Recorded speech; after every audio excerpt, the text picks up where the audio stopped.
Hello, welcome to biology class. In the previous class, we were discussing about some of the high yielding varieties of wheat plant. Okay, we have discussed all about the wheat and its high yielding varieties. Okay, which are developed in the Mexican countries, and when they are brought into India, they are crossed with Indian varieties of wheat, and they have developed two high yielding varieties like Sonalika and Kalland Okay. In today's class, we shall see all other croplands with their varieties. Second one, rice.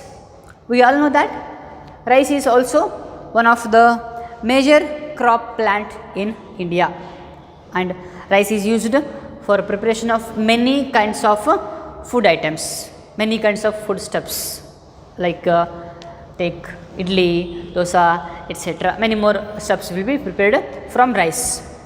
For that, there is a drastic decrease in production of rice before the 1960s. Okay, so for about 1960, the production was about only 35 million ton. But about 2000 means in this year, at this year, the production was increased to 89 million tons, a drastic increase in the rice production. It has become possible only due to the development of semi-dwarf varieties. Semi-dwarf varieties, and those varieties which are developed at IRRI, that is International Institute of Rice or International Rice Research Institute. Rice Research Institute, which is located in Philippines. Okay, there they have used two varieties, that is IR8 and one more Taichung Native 1. Taichung Native 1. By using these two varieties, in India, they have developed two novel varieties which are known as Jaya and Ratna. Okay, these are varieties developed in Philippines. Okay, and when they are brought to India, when they are imported to India, where they have developed Indian varieties by crossing the rice of India and these varieties, and they are brought up with two novel varieties as Jaya and Ratna. Okay, so they are semi-dwarf, they are resistant to lodging, more protein content. Okay, along with that, they are able to tolerate more environmental variations, etc. Means they are having a capacity to give better yield. So only within a span of about 40 years, the production is increased from 35 million tons to 89 million tons. Okay, that is how rice is been a major food crop in India. Okay, coming to the next one, sugar cane. There are two varieties. One is Saccharum barberry, other one is Saccharum officinarum, Saccharum barberry, Saccharum officinale. Among the two, Saccharum barberry was most commonly grown in North India. Saccharum officinarum was commonly grown in South India. Don't confuse among the both. Saccharum barberry of sugarcane variety was grown in North India. Saccharum officinarum was grown in South India. Here, among this, Saccharum barberry was having less yield. Saccharum officinarum was having more yield. Also here, this was having thin and short. Means the stem height was less and the sugarcane stem was thin. Okay, but coming here, the stem was thick, stem was more height, so only it was giving more height, thick and long. So less yield means less sugar content. Okay, here sugar content was less. Here the sugar content was more sugar in this variety, in this species. Okay, so there is a scientist called Barber who crossed between these two varieties of the sugar cane and developed a new variety which could be grown even in North India. By crossing the Saccharum barberry and Saccharum officinarum, one new variety has been developed that could be grown easily even in North India where they were getting less yield. After development of the new variety, they are now getting better variety, better yield of sugar. Okay, and it is developed at a place called Sugarcane Breeding Center, which is located in Coimbatore.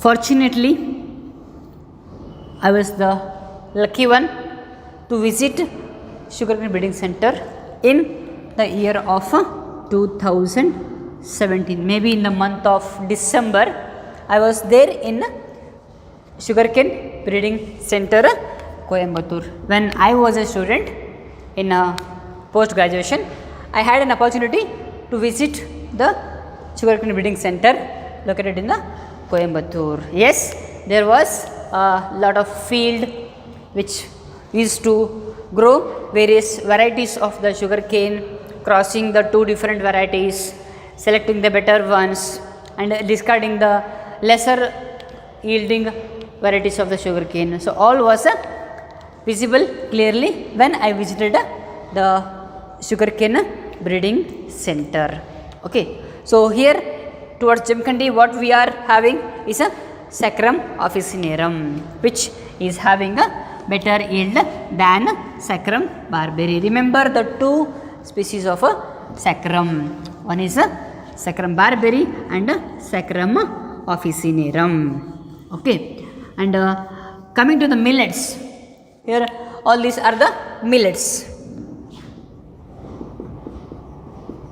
like maize, jowar, bajra.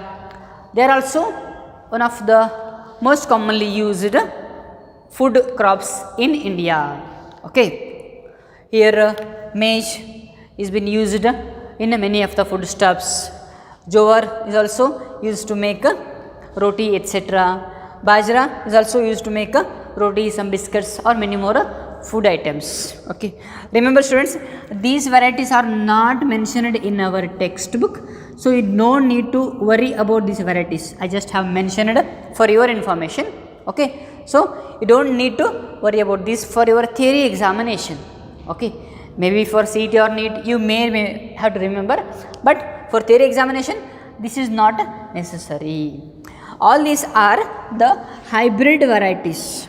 All these are the hybrid varieties. Hope you remember the 5 steps what we discussed in yesterday's class. By using those 5 steps, these varieties are developed in India. Okay. So, along with that, many more millets, many more pulses are used in our day-to-day life. Okay. But they are not being mentioned in our syllabus. So, you no need to worry about those varieties of the crop plants, right? You just remember which crop, which variety, which crop, which variety. That's enough. We shall now study the plant breeding for disease resistance, because the purpose of plant breeding are many. Main purpose is to increase the yield. Main purpose is to increase the yield. But along with the yield, the plant must be able to resist the disease or the pathogen. So, plant breeding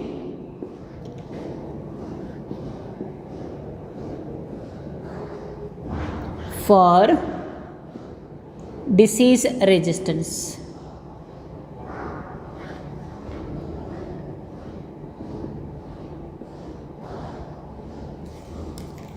So, firstly, what is resistance?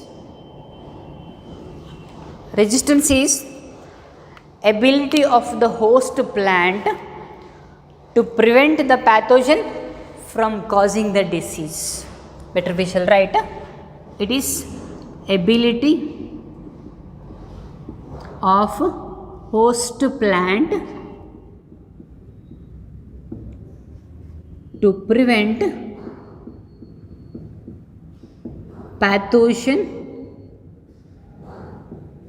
from causing a disease.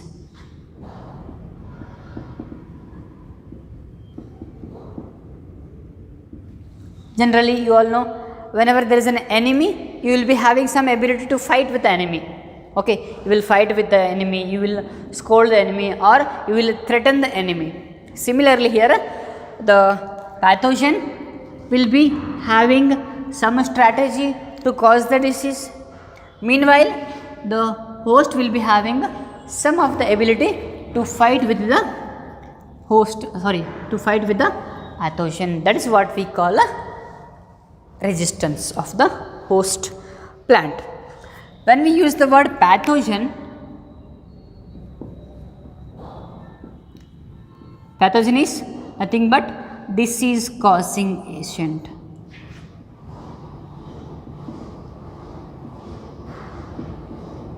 Disease causing agent. Okay, so we have many more pathogens like fungi. Here, fungi cause diseases like rust, leaf rust of wheat,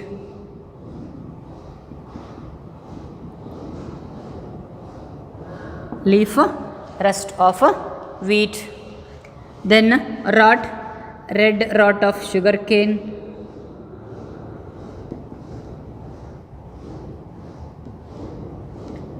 similarly late blight of potato,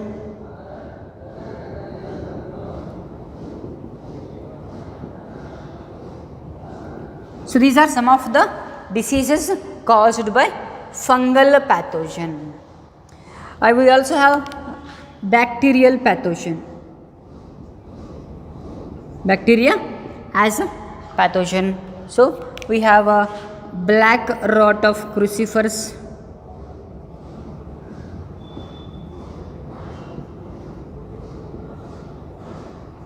cruciferous means the members of the family Brassicaceae. Also we have a citrus canker. Similarly, there are many more bacterial diseases on croplands. Also we have pathogen like virus. Pathogen like virus. Here the viral diseases like tobacco mosaic virus,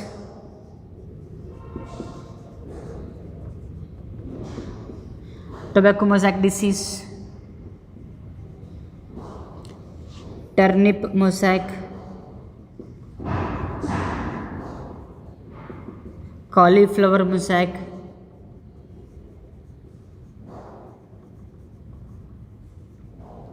like that there are many more diseases caused by bacterial pathogens, fungal pathogens and viral pathogens, right.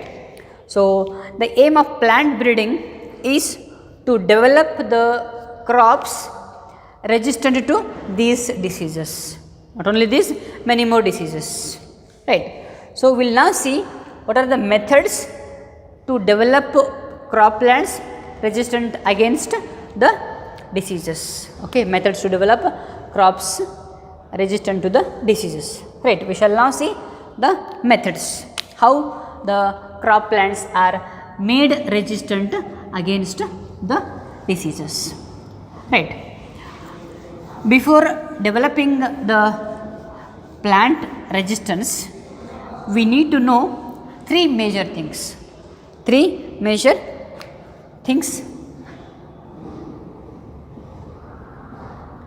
Remember three things. First one, for any disease there must be a disease causing organism or a pathogen. You must know what is the pathogen of that disease, and also you should know the mode of transfer. Mode of transfer of that particular disease, whether the disease is transferred through water, whether the disease is transferred through air, whether the disease is transferred through any vector, so like water, air or any insect vector. So you should know how disease will be transmitted, and also you must be knowing about effect on host.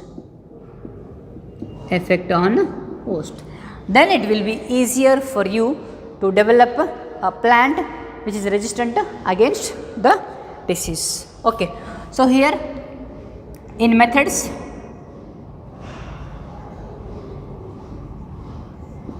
of developing plants against diseases. First method 1, that is conventional breeding. Conventional breeding technique.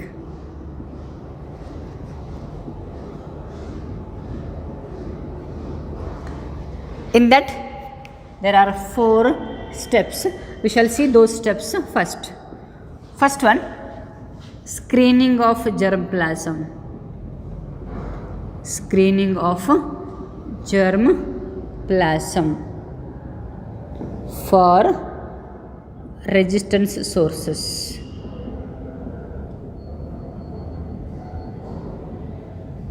Right. Then second step, hybridization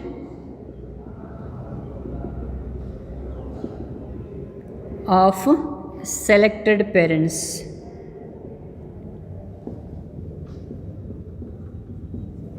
Then selection and evaluation of hybrids. And the last step is testing and release of new varieties. First, see, screening of germplasm for resistance sources. Means germplasm, whatever the plants we have collected, in that plant we should see whether that collected plant is resistant to the disease or not. First, they will check that plant using bacterial pathogen, see the result. They will check the plant using viral pathogen, see the result. They will check the plant with the fungal pathogen, see the result.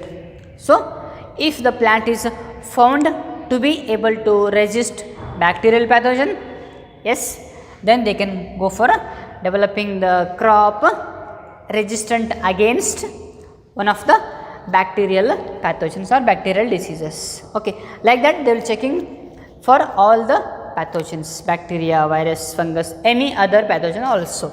Okay, germplasm means the collected plant source, right? Among how much they have collected, they may select some 3, 4, 5. That 3, 4, 5 will be undergone to hybridization. Again, remember the steps: emasculation, bagging, cross pollination, rebagging, like that. So, by using that steps, they will hybridize the selected parents. After that, again selection and evaluation. Say you have got 10 hybrids. Among 10, how many are better, how many are weak, how many are strong, how many are weak. So, they will select the stronger ones, they will detach or discard the weaker ones. If it is found to be stronger, then they will select the strong hybrid. That is what is selection and evaluation of hybrids. Among that, if some 6 are found to be strong, to be resistant, then they can release them as a new variety. They can release those as a new variety against some diseases. Against some diseases. So, you can see the chart here. You also have this in your book. Just see here, they have given different crop plants and varieties of that particular crop and the disease to which this variety is resistant. For example, the variety Himagiri of wheat is resistant to the leaf and stipe rust. Means the pathogen of this disease cannot affect this variety of wheat. Similarly, we have a cowpea. The variety is Pusa komal. Here, this variety is resistant to the bacterial blight. It is resistant to bacterial blight. Like that, all these varieties of these crops are resistant to these particular diseases. In examination, remember, you will have one more question. One more question. Say, name any variety of the brassica which is resistant to white rust. Then your answer will be Pusa swarnim. Or else they will ask, to which disease Pusa komal variety of cowpea is resistant. To which disease? Answer will be bacterial blight. Okay, crop, variety of that crop and resistant to particular disease. Okay, so note down those diseases, varieties and the crops. Okay, these are the varieties developed by conventional or normal breeding techniques. And nowadays, due to the advancement of the technology, there are many other techniques also. One of them is mutational breeding. One of the technique is mutational breeding. Second technique, mutational breeding. Mutational breeding, you all know that. What is mutation? Just change in the genetic material. Mutation refers to change in genetic material.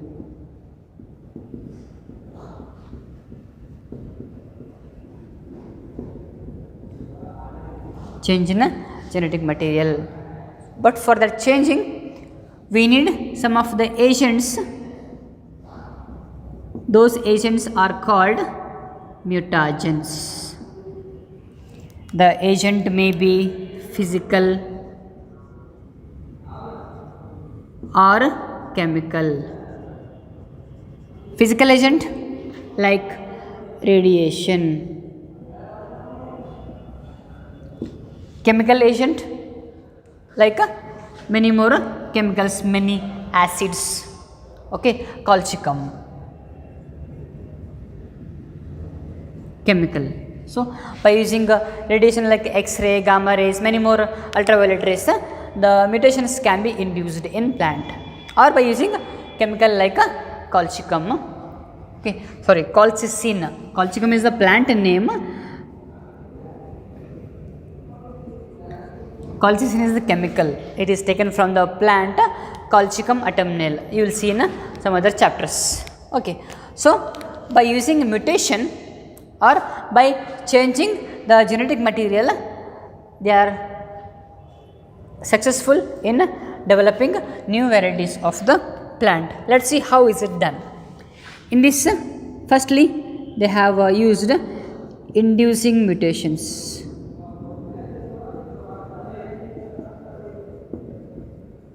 Artificially.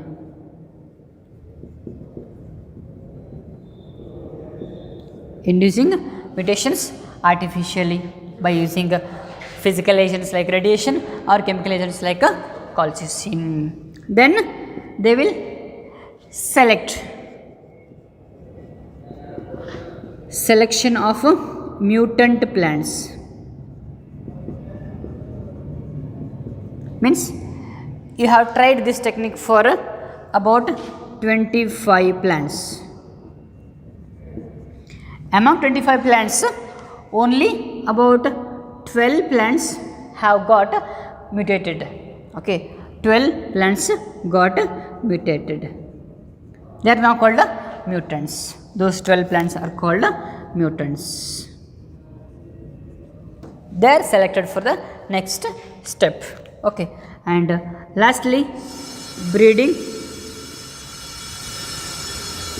for disease resistance. Means they are crossed each other by the same techniques like emasculation, bagging, rebagging, pollination, etc. what we discussed in the previous class. Okay, this is how the mutation is applied in the field of plant breeding. Okay, by this technique there is a variety of one crop. The crop is bindi,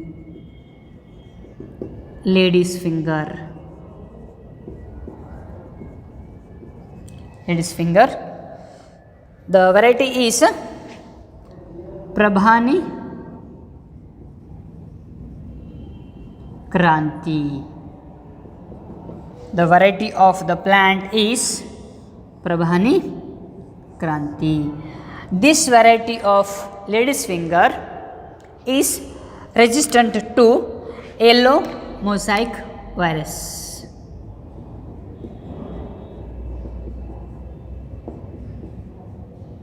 Yellow mosaic virus. Okay, so remember the lady's finger plant. The scientific name is Abelmascus esculentus. So this variety of lady's finger developed by mutational breeding is resistant to the virus, that is yellow mosaic disease, or simply disease is yellow mosaic disease. Okay, that's how mutation is been implied. Okay, so along with these techniques there are a few more techniques like soma clones or genetic engineering, etc. We shall just mention them for your information. Along with these two methods, there are two more techniques. Let me just mention. Third technique is by using soma clonal variation.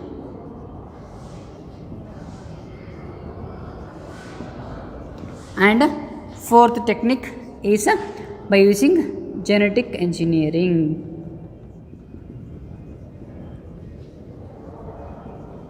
Okay, we will discuss this completely in the next chapter, biotechnology. We'll discuss this in a next chapter, biotechnology, right? So I think this is enough for today's class. We shall see the next step, next purpose of plant breeding in the next class. Till that, keep learning. Take care. Bye bye.